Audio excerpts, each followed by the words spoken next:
नमस्कार मित्रों, GSA academy YouTube channel पर आपका स्वागत है। तो जैसा कि आप जानते हैं कि प्रीवियस में हमने आपके साथ जो है प्रैक्टिस सेट जो है डिस्कस किए थे और बीच में ब्रेक हो गया था, तो उसी को आज कंटिन्यू करते हुए प्रैक्टिस सेट जो है फिफ्थ को सॉल्व करेंगे। तो हम आपसे निवेदन करते हैं कि साथ साथ आप जो है एमसीक्यू के फॉर्म में उसको नोट करते हुए भी चलिएगा। अगर कोई भी दिक्कत होती है तो इसके लिए आप कमेंट बॉक्स में कमेंट जरूर करिएगा। आइए क्वेश्चन को लगाते हैं। पहला क्वेश्चन क्या है आपका, ये आपकी स्क्रीन पे है। पहला क्वेश्चन है, the Indian war of independence नामक पुस्तक किसने लिखी। इसके लिए आपके ऑप्शन है डॉक्टर राजेंद्र प्रसाद, अब्दुल कलाम आज़ाद, विनायक दामोदर सावरकर, सरदार वल्लभ भाई पटेल। तो जितना लिंकअप मेथड से आपके दिमाग में पता है उसको लिंक करते हुए आप क्या करिए, अपडेट करने का प्रयास करिए और साथ साथ उत्तर देते हुए चलिए। तो इसका सही उत्तर क्या होगा, ये आपका हो जाएगा विनायक दामोदर सावरकर। डॉक्टर राजेंद्र प्रसाद की अगर हम बात करें तो आपको पता होगा इनके बारे में, ये संविधान सभा के क्या थे भैया, अस्थायी सदस्य थे। सॉरी, ये क्या हो जाएंगे, स्थायी सदस्य। सभा, संविधान सभा के क्या होंगे, स्थायी सदस्य। स्थायी सदस्य। संविधान सभा की अस्थायी सदस्य कौन होगी, डॉक्टर सच्चिदानंद सिन्हा। ध्यान रखिएगा आप, अस्थायी क्या है बड़ा, इसलिए क्या हो जाएंगे सच्चिदानंद। अस्थायी सच्चिदानंद, अस्थायी सच्चिदानंद, ऐसे आप लिंक करते हुए चलिएगा। अस्थायी डॉक्टर सच्चिदानंद सिन्हा और स्थायी कौन हो जाएंगे, डॉक्टर राजेंद्र प्रसाद।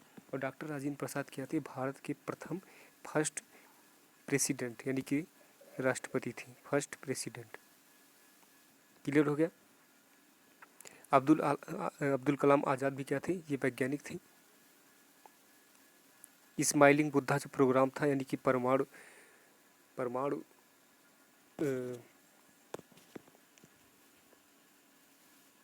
स्माइलिंग बुद्धा कहने का मतलब परमाणु बम जो खोजा गया था स्माइलिंग बुद्धा प्रोग्राम के थ्रू खोजा गया था। तो सबसे अहम जिस वैज्ञानिक का रोल था वो कौन थे, डॉक्टर अब्दुल कलाम आज़ाद। क्लियर। अब्दुल कलाम आज़ाद क्या थे, ये राष्ट्रपति भी थे, ये आपके राष्ट्रपति भी थे। क्लियर। और सरदार वल्लभ भाई पटेल को आप जानते हैं कि विश्व की सबसे ऊंची प्रतिमा कहाँ पे लगी है, गुजरात में नर्मदा नदी के किनारे किसकी लगी है, सरदार वल्लभ भाई पटेल, जिसे क्या कहा जाता है, आयरन मैन कहा जाता है। क्लियर। नेक्स्ट क्वेश्चन डिस्कस करते हैं। नेक्स्ट क्वेश्चन क्या है, विद्युत मोटर का कार्य है। तो इसके ऑप्शन क्या हो जाएंगे, यांत्रिक ऊर्जा को विद्युत ऊर्जा में बदलना, विद्युत ऊर्जा को यांत्रिक ऊर्जा में बदलना, प्रकाश ऊर्जा को विद्युत ऊर्जा में बदलना, कि यांत्रिक ऊर्जा को ध्वनि ऊर्जा में बदलना। तो स्वाभाविक सी बात है कि विद्युत मोटर जो होता है उसमें जब करंट आती है क्या होगा, अगर विद्युत मोटर ये है और इसमें अगर करंट आएगी तभी ये क्या करेगा, मूव करेगा। क्लियर। और जो मूवमेंट है इसे क्या बोलेंगे, यांत्रिक ऊर्जा। यांत्रिक ऊर्जा। और जो करंट आएगी इसे क्या बोलेंगे बच्चों, विद्युत ऊर्जा। क्लियर। तो विद्युत मोटर का कार्य क्या हो जाएगा, विद्युत ऊर्जा को यांत्रिक ऊर्जा में बदलना। अगर हम बात करें जनरेटर डायनमो की, जनरेटर या डायनमो, इसका कार्य होगा क्या होगा, इसका कार्य होगा कि जो रोटेशन है वो किस में चेंज होगा, करंट आई में। करंट आई में कहने का मतलब क्या हो जाएगा, यांत्रिक ऊर्जा को विद्युत ऊर्जा में कौन बदलेगा, डायनमो। क्लियर, जिसे जनरेटर भी कहते हैं। उसके बाद यांत्रिक ऊर्जा को ध्वनि ऊर्जा में कौन बदलेगा, सभी जो संगीत वादक इंस्ट्रूमेंट है वो किसको क्या करेंगे, यांत्रिक ऊर्जा को ध्वनि ऊर्जा में बदलने का प्रयास करेंगे या कार्य करेंगे। क्लियर। नेक्स्ट क्वेश्चन देखते हैं। नेक्स्ट क्वेश्चन क्या है, यदि एक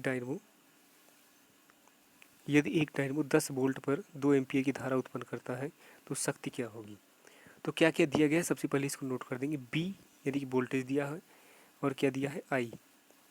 तो शक्ति का कोई ऐसा फार्मूला आप लगाइए जिसमें बी और आई साथ में आता हो। तो शक्ति कितने फार्मूले हो जाएंगे, एक है आपका P बराबर बी आई जो इसमें लगेगा, एक क्या है आपका P बराबर B square upon are.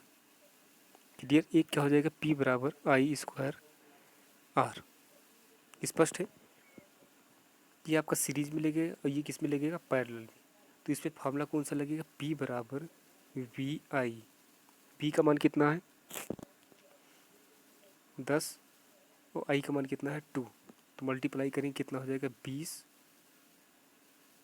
Watt. Clear.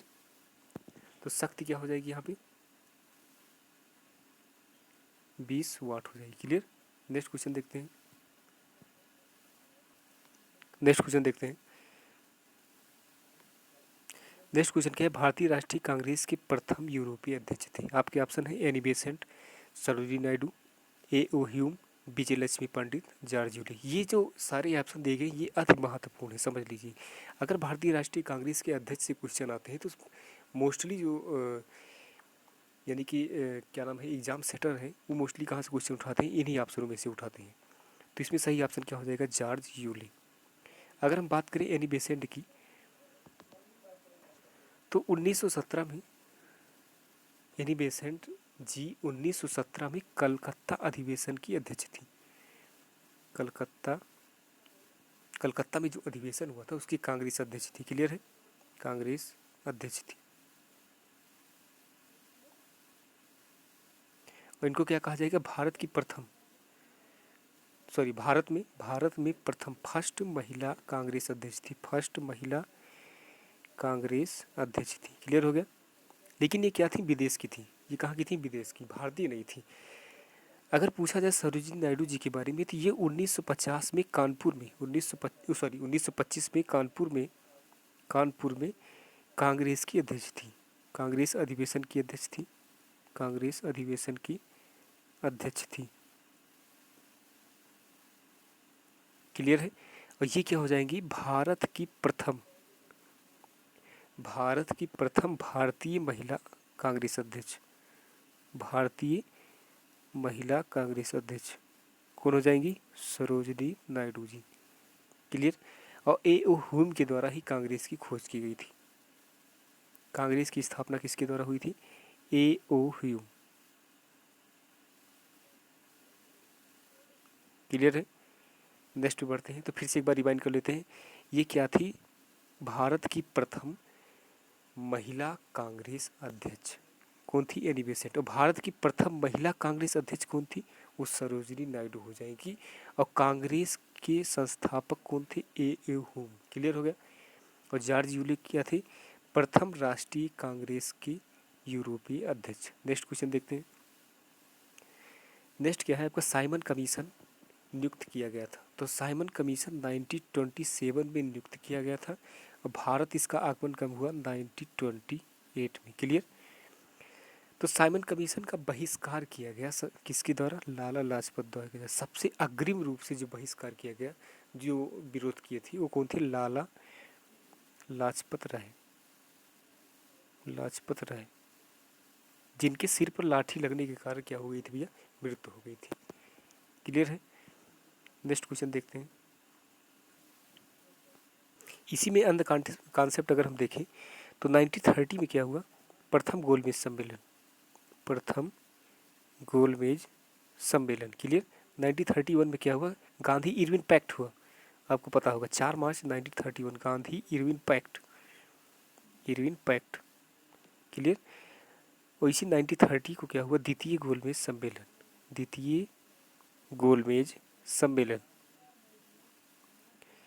1932 में क्या हुआ तृतीय गोलमेज सम्मेलन।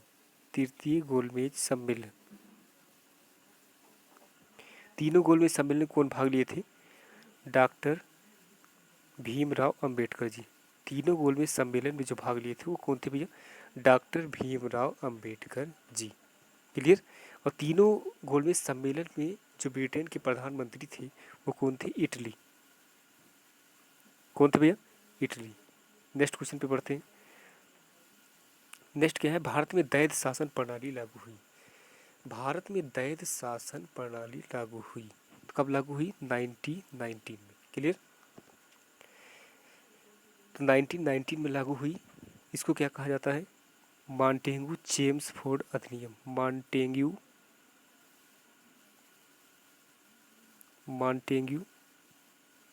चेम्सफोर्ड अधिनियम ये कब लागू हुआ 1919 में। ध्यान रखिएगा मॉन्टेग्यू चेम्सफोर्ड अधिनियम कब लागू हुआ 1919 में। इसमें क्या कहा गया कि एक राज्य का नियम होगा, एक किसका होगा, केंद्र की सरकार। द्विसदनात्मक व्यवस्था किस में लागू हुई थी, इसी में ही लागू हुई थी। और कौन सा शासन लागू हुआ था इसमें, दैध शासन। क्लियर, कब, 1919 में। मार्ले मिंटो सुधार की अगर हम बात करें, मार्ले मिंटो अधिनियम कब लागू हुआ, ये आपका 1909 में लागू हुआ। क्लियर है। नेक्स्ट क्वेश्चन देखते हैं। नेक्स्ट है आपका सूरत विभाजन का नेतृत्व किसने किया था, तो क्या हो जाएगा सही आंसर, तिलक हो जाएगा। क्लियर। नेक्स्ट क्वेश्चन देखते हैं। किसी चालक का ताप बढ़ाने पे उसका प्रतिरोध क्या होता है, तो इसको अगर आप रटेंगे तो पूरी तरह से कॉन्सेप्ट क्लियर नहीं रहेगा। अगर हम जो है चालक का ताप की बात करें प्रतिरोध के सापेक्ष, तो इसके लिए आपको फॉर्मूला पता ही होगा, हाई स्कूल में था, आर टी बराबर R naught 1 plus alpha T. Clear है। 1 प्लस एल्फा टी यानी कि इसमें ये पॉजिटिव है, कहने का मतलब क्या हो जाएगा, R naught plus R naught into alpha T. Alpha को क्या बोलते हैं, ताप गुणांक। इसको क्या बोलते हैं बच्चों, ताप गुणांक। तो जैसे जैसे टी बढ़ेगा ये पूरी राशि क्या होगी, बढ़ेगी। ध्यान दीजिएगा आप, जैसे जैसे टी बढ़ेगा ये पूरा जो प्रतिरोध है, प्रतिरोध पहले क्या था इनिशियल में आर नॉट, ये बढ़ के कितना हो जाएगा, इसके सापेक्ष हो जाएगा। तो चालक पे क्या होगा, आर प्रोपोर्शनल टू क्या होता है, टी। जैसे जैसे ताप बढ़ेगा वैसे वैसे प्रतिरोध भी बढ़ेगा।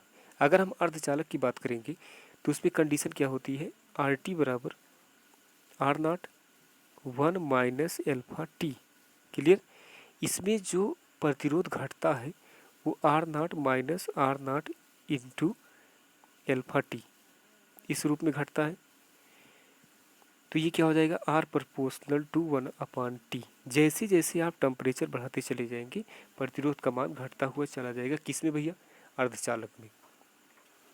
और आर इसीलिए जैसे बढ़ाएंगे तो इसका क्या होगा, चालकता बढ़ जाएगी, किसकी, अर्धचालक की। जैसे जैसे प्रतिरोध बढ़ाएंगे उसकी चालकता किसकी बढ़ेगी, अर्धचालक की। और चालकता घटेगी किसकी, चालकता किसकी घटेगी बच्चों, चालक की। नेक्स्ट क्वेश्चन देखते हैं। ध्वनि तरंगों द्वारा प्रतिध्वनि उत्पन्न होने का कारण है, तो होता क्या है कि आप देखे होंगे कि अगर कोई कुआं की हम बात करें, कुएं में अगर हम आवाज़ दें, कुएं में अगर हम आवाज़ लगाते हैं तो एक समय की बात क्या होती है, आवाज़ पुनः लौट कर आती है और किस फॉर्म में आती है, इको। इको मतलब प्रतिध्वनि, कई आवाज़ें एक दूसरे गूंजती हुई नजर आती हैं लेकिन आवाज़ कितनी रहती है, एक ही। तो प्रतिध्वनि के लिए डिस्टेंस कितनी होनी चाहिए, कई बार क्वेश्चन पूछा है। प्रतिध्वनि के लिए डिस्टेंस कितनी होनी चाहिए, 17 मीटर। क्लियर। और हमारे कान पे जो वॉइस का प्रभाव रहेगा प्रतिध्वनि का, इको का, वो कितना रहेगा, 1/10 सेकेंड। क्लियर है। नेक्स्ट क्वेश्चन देखते हैं। नेक्स्ट है, इनमें से पादप हार्मोन्स नहीं है, एथिलीन, एसिटिलीन, ऑक्सिन, साइटोकाइनिन। तो आप देख रहे होंगे एसिटिलीन क्या है, एक रासायनिक पदार्थ है। एसिटिलीन क्या है, एक रासायनिक पदार्थ है, स्पष्ट है। एथिलीन की बात करें, ये क्या है, पादप हार्मोन्स है। ऑक्सिन क्या है, ये भी क्या है, पादप हार्मोन है। साइटोकाइनिन क्या है, ये भी क्या है, पादप हार्मोन्स है। क्लियर। तो बच्चों जो एथिलीन है ये गैसीय अवस्था में पाए जाने वाला पहला पादप हार्मोन्स है, एकमात्र पादप हार्मोन है, सॉरी, गैसीय अवस्था में पाए जाने वाला एकमात्र पादप हार्मोन्स कौन सा है, हार्मोन कौन सा है, ये आपका हो जाएगा एथिलीन। ध्यान से सुनते रहिएगा, एथिलीन। क्लियर। एथिलीन क्या करेगा, फलों को पकाने में कार्य आता है। फलों को पकाने का कार्य कौन करता है, एथिलीन। ध्यान रखिएगा, पेड़ में जो फल पकेंगे, क्लियर, फलों को पकाने का काम कौन करता है, एथिलीन। वह अधिक मादा, जो मादा पुष्प उत्पन्न होगी, अधिक मादा पुष्प को उत्पन्न करने की क्षमता किसके पास होगी, किस हार्मोन्स के पास, वो हो जाएगा आपका एथिलीन। अगर हम ऑक्सिन की बात करें कि पौधे की वृद्धि को कंट्रोल कौन करता है, वृद्धि पौधे की वृद्धि को नियंत्रित कौन करेगा बच्चों, ऑक्सिन। नियंत्रित कौन करेगा, ऑक्सिन। क्लियर है। और साइटोकाइनिन की बात करें तो पादप में जो कोशिका विभाजन होगा, पादप में जो कोशिका विभाजन होगा वो किसके द्वारा होगा, साइटोकाइनिन के द्वारा। क्लियर है, किसके द्वारा होगा? साइटोकाइनिन के द्वारा होता है। नेक्स्ट क्वेश्चन देखते हैं, इसमें सही आंसर क्या हो जाएगा आपका? ये हो जाएगा एसिटिलीन। ये भी पादप हार्मोन से, ये भी पादप हार्मोन से, सॉरी ऑक्सिन भी पादप हार्मोन से और साइटोकाइनिन भी पादप हार्मोन से। तो इसमें पादप में क्या पाई जाएगी? पेड़ पौधों में कोशिका भित्ति, ध्यान रखिएगा, कोशिका भित्ति, कोशिका भित्ति, सेलुलोज, सेलुलोज, सेलुलोज किस में पाया जाएगा? पेड़ पौधे में। नेक्स्ट क्वेश्चन देखते हैं।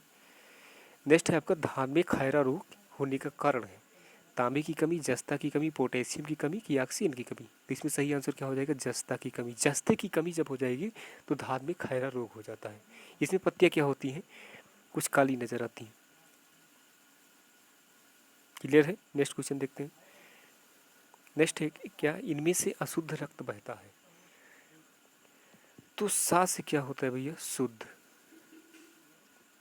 लेकिन सा से सीरा, तो शुद्ध रक्त क्या सीरम बहेगा? ऐसा बिल्कुल नहीं होगा, इसकी जस्ट अपोजिट होगा।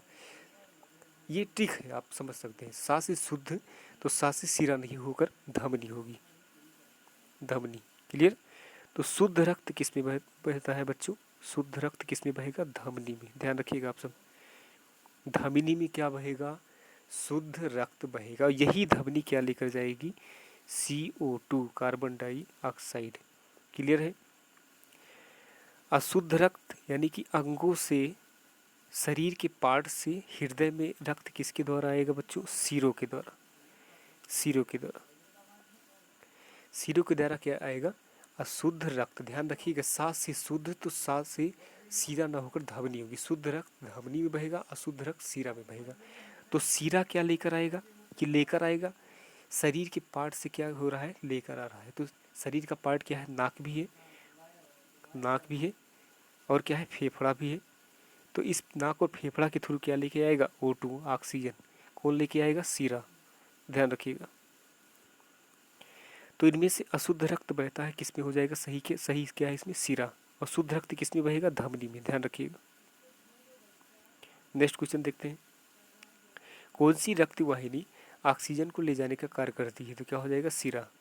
और CO2 को कौन लेके जाएगा? धमनी। नेक्स्ट क्वेश्चन देखते हैं बच्चों। नेक्स्ट क्या है? इनमें से कौन सी अधातु मानव शरीर में पाई जाती है? तो मानव शरीर में सबसे ज़्यादा जो चक्र चल रहा है किसका चल रहा है? ऑक्सीजन का। आप देख रहे हैं कोई भी चीज़ ऐड नहीं हो रहा है बाहर से, लगातार क्या आ रहा है? ऑक्सीजन। वो भी सबसे ज़्यादा परसेंटेज हमारे शरीर में क्या पाया जाता है? ऑक्सीजन। और ये क्या है? अधातु है। क्लियर? और सबसे कम मात्रा में क्या पाया जाता है? लोहा। ध्यान रखिएगा। कितना परसेंट पाया जाएगा? 0.04%। क्लियर है? तो हमारे शरीर में सोडियम भी पाया जाएगा, हाइड्रोजन भी पाया जाएगा, मैग्नीशियम भी पाया जाएगा, ऑक्सीजन भी पाया जाएगा और Fe लोहा भी पाया जाएगा, जो कि सबसे कम मात्रा में पाया जाता है 0.04%। नेक्स्ट क्वेश्चन देखते हैं। नेक्स्ट है चींटी के डंक में कौन सा एसिड पाया जाता है? एसिडिक एसिड, सिट्रिक एसिड की, टार्टेरिक एसिड की, मेथनोइक एसिड? तो मेथनोइक एसिड को क्या बोलते हैं बच्चों? फार्मिक एसिड भी बोलते हैं, फार्मिक एसिड। क्लियर है? तो चींटी के डंक में क्या पाया जाता है? मेथनोइक एसिड पाया जाता है। अगर हम एसिटिक एसिड की बात करें तो ये किस में पाया जाएगा? सिरका में, सिरका में। क्लियर? सिट्रिक एसिड की हम बात करें तो किस में पाया जाएगा? नींबू व संतरा में, नींबू व संतरा क्या पाया जाएगा? Citric acid. टार्टेरिक एसिड की हम बात करें किस में पाया जाएगा? इमली में। किस में पाया जाएगा बच्चों? इमली में। क्लियर है? नेक्स्ट क्वेश्चन देखते हैं। इनमें से जीवाणु के कारण होने वाला रोग है। तो जीवाणु के कारण क्या होगा? टाइफाइड, जो कि गंदे जल के कारण होता है। हैजा, मक्खियों के बैठने के कारण होता है, ये गंदगी फैलाती है। काली खांसी, ये भी जीवाणु के कारण होगा। डिप्थीरिया, ये भी जीवाणु के कारण होगा। क्लियर? अगर हम टाइफाइड की बात करें तो इसमें कौन सा अंग प्रभावित होगा? आंत। आप देखते होंगे कि अगर किसी भी व्यक्ति को टाइफाइड हुई है तो ऐसा लगता है कि इसे पेट में कुछ हलचल टाइप की मची हुई है, मतलब पेट में बहुत भारी भारी लगता है और पेट क्या होता है? ख़राब लगता है, जैसे लगता है कि कोई चीज़ डाइजेस्ट नहीं हो रही है। तो इसमें प्रभावित क्या हो रहा है? आंत। अगर हम हैजा की बात करें तो इसमें भी क्या प्रभावित होगी? आपकी आंत। डिप्थीरिया की अगर आप बात करेंगे तो इसमें आपका श्वसन नली प्रभावित होगी। श्वसन नली बच्चों किस में प्रभावित होगी? डिप्थीरिया में। और किसके कारण ये प्रभावित होता है? जीवाणु के कारण। ठीक है? ये रोग किसी कारण होगा? जीवाणु के कारण। अगर हम काली खांसी की बात करें तो इसमें श्वसन तंत्र प्रभावित होगा, श्वसन तंत्र। क्लियर? आपको जैसे फेफड़ा हो जाएगा, इसमें कौन प्रभावित होगा, किस में प्रभावित होगा? काली खांसी में। अगर मलेरिया की हम बात करें तो ये परजीवी के कारण होगा, परजीवी। परजीवी कौन हो जाएंगे आपके? मच्छर। किस मच्छर के कारण होगा? मादा एनोफिलीज मच्छर, एनोफिलीज मच्छर। क्लियर? नेक्स्ट क्वेश्चन देखते हैं। नेक्स्ट है आपका रक्त परिसंचरण की खोज किसने की थी? तो किसने की थी? ऑप्शन क्या है? बैटिंग बेस्ट ने, फंक ने, विलियम हार्वे ने, रॉबर्ट हुक ने। क्लियर? इसमें सही ऑप्शन क्या हो जाएगा आपका? ये हो जाएगा विलियम हार्वे ने। रक्त परिसंचरण की खोज की थी किसने भैया? विलियम हार्वे ने। बैटिंग बेस्ट की अगर आप बात करेंगे तो इंसुलिन की खोज की थी इन्होंने। बैटिंग बेस्ट ने किसकी खोज की थी? इंसुलिन ने। फंक की आप बात करेंगे तो इन्होंने किसकी खोज की थी? विटामिन की।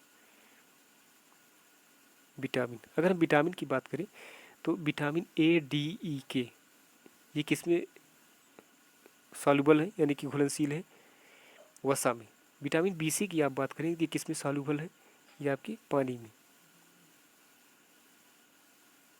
तो मोस्टली होता है कि डॉक्टर आपको क्या बताते हैं कि अगर डिहाइड्रेशन होता है आपको, या आप लंबी रन करके आते हैं या बहुत दौड़ भाग करके आते हैं, डॉक्टर आपको क्या बताते हैं? आप विटामिन सी का सेवन करिए, क्योंकि दौड़ भाग में पसीना के थ्रू क्या निकलता है?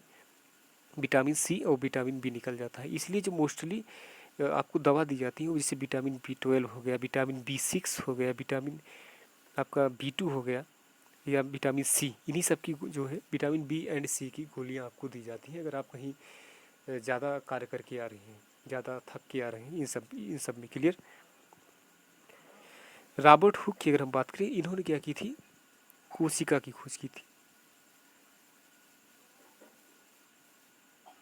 रॉबर्ट ब्राउन की अगर आप बात करेंगे, रॉबर्ट ब्राउन, इन्होंने किसकी खोज की? इसी में कन्फ्यूजन होता है। एक होता है रॉबर्ट हुक, हुक किस पे लगेगा? कोशिका पे ध्यान रखिएगा। और रॉबर्ट ब्राउन की अगर आप बात करें, ब्राउन कौन होगा? केंद्र का। इसे ध्यान कर लीजिएगा आप, क्योंकि ये आसानी से क्या हो जाए, याद हो जाए आपको। नेक्स्ट क्वेश्चन देखते हैं। तो टोटल इतने ही क्वेश्चन थे। अगर आप आज आपको हमारा वीडियो अच्छा लगा हो तो इसके लिए आप लाइक से सब्सक्राइब करना बिल्कुल ना भूलें। हमारा प्रोसेस ही क्या रहता है कि एक क्वेश्चन में मोस्टली क्या किया जाए, 5-10 क्वेश्चन को डिस्कस कर लिया जाए उससे लिंक करते हुए, जिससे पूरी तरह आपके दिमाग में ये फीड हो जाए। क्लियर? धन्यवाद।